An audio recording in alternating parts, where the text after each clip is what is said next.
हरे कृष्णा। आज का टॉपिक है कि वास्तविक में शांति कौन है, यानी दुनिया में सबसे शांति में जीवन यापन कौन कर रहा है।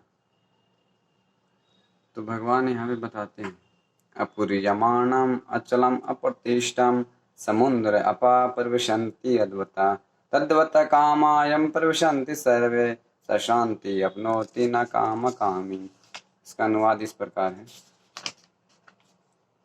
जो पुरुष समुद्र में निरंतर प्रवेश करती रहने वाली नदियों के समान इच्छाओं को निरंतर प्रवाह से विचलित नहीं होता और जो सदैव स्थिर रहता है, वही शांति प्राप्त कर सकता है। वह नहीं जो ऐसी इच्छाओं को तुष्ट करने की चेष्टा करता हो। समझ गए? तो भगवान यहाँ बता रहे हैं कि अपूर्यमाण अचलम प्रतिष्ठम समुद्र आप प्रविशन्ति तद्वता। बताते हैं कि जो भगवान के जो भक्त होते हैं, भगवान के जो भक्त है उनका लक्षण यहाँ बताया जा रहा है कि जो भगवान के जो भक्त होते हैं वो कभी विचलित नहीं होते हैं, कितना भी कुछ क्यों ना हो जाए। एक बार श्रील प्रभुपाद जी मतलब अमेरिका जाने से पहले 1965 से पहले की बात है, वो कोलकाता में थे। उस समय भगवान के लिए भोग के लिए वो पूरी बना रहे थे, कचौरी पूरी जो होते हैं ना भगवान के भोग लगाने के लिए।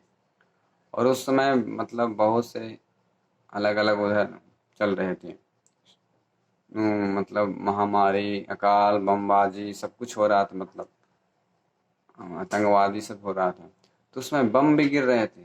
तो प्रभुपाद जी उसमें से विचलित नहीं हुए, क्योंकि श्रील प्रभुपाद जी भगवान के शुद्ध भक्त हैं।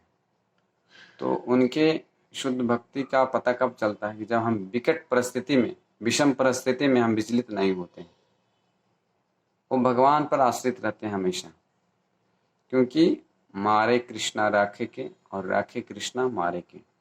अगर भगवान हमको मारना चाहते हैं तो कोई बचा नहीं सकता, और कोई मार ना चाहते हैं तो भगवान अगर मारना चाहते हैं तो कोई बचा नहीं पाता। मारे कृष्णा राखे के और राखे कृष्णा मारे के, इस प्रकार से हम भगवान श्री कृष्ण के भक्त होते हैं। जैसे उनके हम सामान्य मनुष्यों के, हर जीवों का मतलब अंदर में मनुष्यों को ऐसा आता है कि अनेक इच्छाएं आती हैं हमारे मन में। तो उसको हम प्रकट करने के लिए, उनको काबू में करने के लिए, हर इच्छाओं को पूरा करने के लिए हम अगर लग जाते हैं उसमें, तो हमारा मन क्या हो जाता है, विचलित हो जाता है। जैसे एक इच्छा आया, उसको हम पूर्ति करने के लिए अनेक प्रयास किए, तो हो सकता है पूर्ति हो भी गया, पूर्ति नहीं भी होती। तो अलग अलग इच्छाएं, एक सेकंड में कितना इच्छाएं आते हैं। तो हम उस इच्छाओं को तुष्टि न करके भगवान की इंद्रियों को तुष्टि करने में हम लगाते हैं समय, तो असली में शांति है। शांति मतलब ये नहीं कि एक जगह आग बंद करके बैठ गया बस कुछ नहीं करना है, वो शांति नहीं है।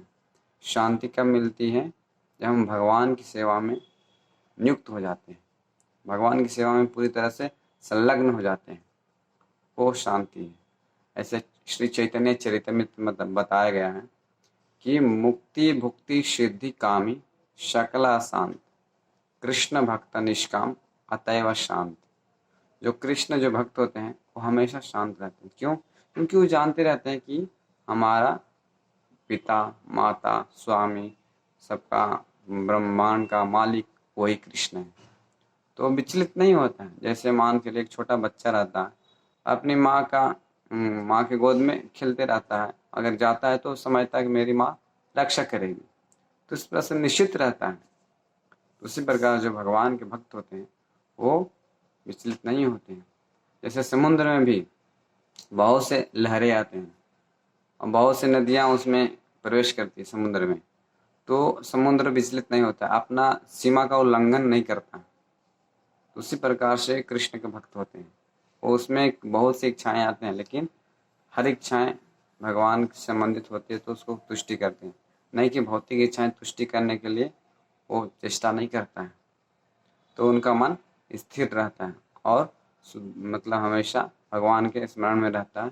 प्रहलाद महाराज के एग्जाम्पल देख लीजिए, बहुत प्रहलाद महाराज की कितना मतलब मारने के लिए प्रयास किया गया, जहर देने के लिए प्रयास किया गया, और ऊंचे ऊंचे पर्वतों से फेंकने की कोशिश किया गया और जहरीले सांपों से उनको डसने के लिए बोला गया, लेकिन वो फिर भी वो विचलित नहीं हुए।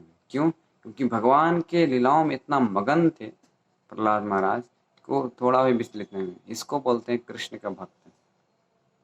ये लक्षण यहाँ बताया जाए। अपूर्यमाण अचलम प्रतिष्ठम समुद्र अप परविशंति यद बताया कि समुद्र में बहुत से नदियां आते हैं लेकिन वो विचलित नहीं होता। न काम कामी मतलब वो कामनाओं को तुष्टि करने के लिए नहीं विचलित नहीं हो जाता है। सारे इच्छाएं आते हैं लेकिन भगवान की श्री कृष्ण की सेवा में स्थिर रहता है। वही असली में शांति मिल सकती है पूरी दुनिया में। तो हमको चेष्टा करना चाहिए कि कृष्ण का भक्त एक सच्चा कृष्ण का भक्त बने, तो हम इस दुनिया में रहे या परलोक में रहे, कहीं भी रहें, भगवान का हम स्मरण करेंगे तो हम असली में शांति मिल सकती है। नहीं तो भगवान के भक्ति किए बिना हम कितना भी प्रयास कर लीजिए, कितना भी हाथ पैर चला लीजिए, आपको शांति नहीं मिलने वाली है। इसलिए शुरुआत कर सकते हैं हरे कृष्णा कृष्ण कृष्ण हरे हरे, हरे राम राम राम हरे हरे। इस मंत्र से शुरुआत कर सकते हैं और भगवत गीता का प्रतिदिन सुनते रहिए और दूसरों को भी बता सकते हैं। जो भी सुनते हैं उनको दूसरों को बताइए, क्योंकि ये ज्ञान जो है एज इट इज यथारूप है। ठीक है, हरे कृष्ण।